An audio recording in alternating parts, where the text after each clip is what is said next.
നമുക്കറിയാത്ത കാര്യങ്ങളെ ശാസ്ത്രത്തിന്റെ സഹായത്തോടെയാണ് നാം വിലയിരുത്താറുള്ളത്. എന്നാൽ ചില സംഭവങ്ങളുടെ പിന്നിലെ രഹസ്യങ്ങൾ ശാസ്ത്രത്തിന് പോലും കണ്ടുപിടിക്കാൻ സാധിക്കാറില്ല. അത്തരത്തിലുള്ള ചില കാര്യങ്ങളാണ് ഇന്ന് നാം കാണാൻ പോകുന്നത്. അപ്പോൾ ഫൺ ആൻഡ് ഫാക്ട്സ് മലയാളത്തിന്റെ പുതിയൊരു വീഡിയോയിലേക്ക് എല്ലാ കൂട്ടർക്കും സ്വാഗതം. ഈ ചാനൽ ആദ്യമായാണ് കാണുന്നതെങ്കിൽ സബ്സ്ക്രൈബ് ചെയ്യാൻ മറക്കല്ലേ. എലികൾക്കിടയിൽ അപൂർവമായി കാണപ്പെടുന്ന ഒരു പ്രതിഭാസമാണിത്. ഒരു കൂട്ടം എലികളുടെ വാലുകൾ തമ്മിൽ കെട്ടുകുടുങ്ങുകയും സഞ്ചരിക്കാൻ സാധിക്കാതെ ഇവകൾ ചത്തുപോവുകയും ചെയ്യുന്നു. ശേഷം ഇത്തരത്തിലുള്ള കാഴ്ചയാണ് നമുക്ക് കാണാനാവുക. ശാസ്ത്രത്തിന് ഇന്നും ഇതിനു പിന്നിലെ കാരണം വ്യക്തമാക്കാൻ സാധിച്ചിട്ടില്ല. ജന്മന ഉള്ള ഡിഫക്റ്റോ അല്ലെങ്കിൽ തണുപ്പു സമയങ്ങളിൽ ചൂടിനായി ഇവകൾ ഒന്നിച്ചു കൂടുമ്പോഴോ ആവാം ഇങ്ങനെ സംഭവിക്കുന്നത് എന്നാണ് ഒരു കണ്ടെത്തൽ. മറ്റൊരു തിയറി പറയുന്നത് എലിയുടെ തൊലിയിലുണ്ടാകുന്ന ഒരു ഒട്ടുന്ന ദ്രാവകം കാരണമാണ് ഇങ്ങനെ ഒരു കുരുക്ക് ഉണ്ടാകുന്നത് എന്നാണ്. എന്നിരുന്നാലും ഇതിനൊന്നും വ്യക്തമായ തെളിവുകൾ കണ്ടെത്താൻ ശാസ്ത്രത്തിന് ഇന്നും കഴിഞ്ഞിട്ടില്ല. വൈക്കിങ്സിന്റെ കാലഘട്ടത്തിൽ അവർ ഉപയോഗിച്ചിരുന്ന വാളുകൾ വളരെ പ്രത്യേകത നിറഞ്ഞ ഒന്നായിരുന്നു. ഈ നീണ്ട ഡബിൾ എഡ്ജഡ് വാളുകൾ ഇവരുടെ കൂട്ടത്തിലെ പ്രധാനികളായിരുന്നു ഉപയോഗിച്ചിരുന്നത്.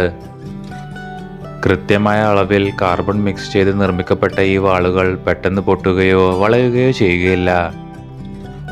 ഇന്നത്തെ വില വെച്ച് നോക്കുമ്പോൾ $24,000 ചിലവ് വരും ഇതിന്. എന്നാൽ 1000 വർഷങ്ങൾക്ക് മുമ്പേ ഇത്തരം വാളുകൾ എങ്ങനെ നിർമ്മിച്ചു എന്നത് ഇന്നും ഒരു ചോദ്യമാണ്.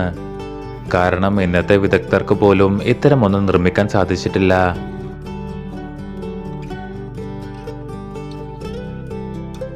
നമ്പ സ്റ്റോൺ ഡോൾ എന്നറിയപ്പെടുന്ന ഈ പാവ വളരെ നിഗൂഢത നിറഞ്ഞ ഒന്നാണ്. 1889 അമേരിക്കയിലെ നമ്പ എന്ന ടൗണിലാണ് ഈ കല്ലിൽ നിർമ്മിച്ച പാവയെ കണ്ടെടുത്തത്. ബോർവെല്ലിനായി 295 അടി താഴ്ചയിൽ കുഴിച്ചുകൊണ്ടിരിക്കുമ്പോഴാണ് ഈ ശില്പം അവിടുത്തെ ജോലിക്കാർക്ക് കിട്ടിയത്. 2 മില്യൺ വർഷം പഴക്കമുള്ള മണ്ണിൽ നിന്നാണ് ഇവർക്കിത് ലഭിക്കുന്നത്. ഇത്രയും കാലം മുമ്പ് മനുഷ്യർ ജീവിച്ചിരുന്നോ എന്നും ഇതുപോലെ ഒന്ന് നിർമ്മിക്കാനുള്ള ടൂൾ അവരുടെ പക്കൽ ഉണ്ടായിരുന്നു എന്നതും ഇന്നും ഒരു ചോദ്യമാണ്. എന്തായാലും ശാസ്ത്രത്തിന് ഇന്നും ഇതിനുള്ള ഉത്തരം കണ്ടെത്താൻ സാധിച്ചിട്ടില്ല. ടെക്സാസിലെ പല്ലോക്സി റിവറിൽ 100 കണക്കിന് ഡൈനോസർ ഫുട് പ്രിന്റുകൾ കണ്ടെത്തുകയുണ്ടായി. കൂടുതൽ പരിശോധനയിൽ ഡൈനോസറിൻ്റെതല്ലാത്ത കുറച്ച് ഫുട് പ്രിന്റുകളും ആ കൂട്ടത്തിലുണ്ടെന്ന് തെളിഞ്ഞു. സയന്റിസ്റ്റുകൾ വിശ്വസിക്കുന്നത് അതിൽ കുറച്ചെണ്ണം മനുഷ്യരുടേതാണെന്നാണ്. ഡൈനോസറുകളുടെ ഫുട് പ്രിന്റുകൾക്ക് ചേർന്ന് തന്നെയാണ് ഈ ഫുട് പ്രിന്റും കാണപ്പെടുന്നത്. ഇത് മനുഷ്യർ ഡൈനോസറുകളുടെ കാലഘട്ടത്തിൽ ജീവിച്ചിരുന്നതായോ അല്ലെങ്കിൽ മനുഷ്യരുടെ ഫുട് പ്രിന്റിന് സമാനമായ മറ്റേതെങ്കിലും ജീവികളുടേതാകാമെന്നും കരുതപ്പെടുന്നു.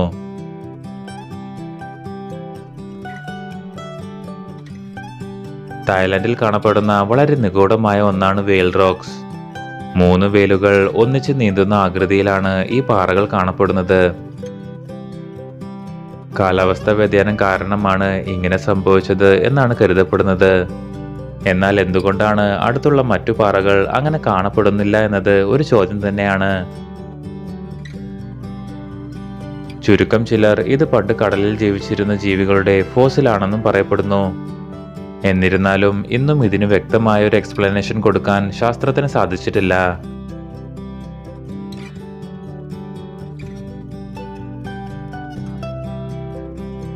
അപ്പോൾ നിങ്ങൾക്ക് ഈ കണ്ടതിൽ ഏത് സംഭവമാണ് കൂടുതൽ അതിശയം തോന്നിയതെന്ന് താഴെ കമന്റ് ചെയ്യൂ.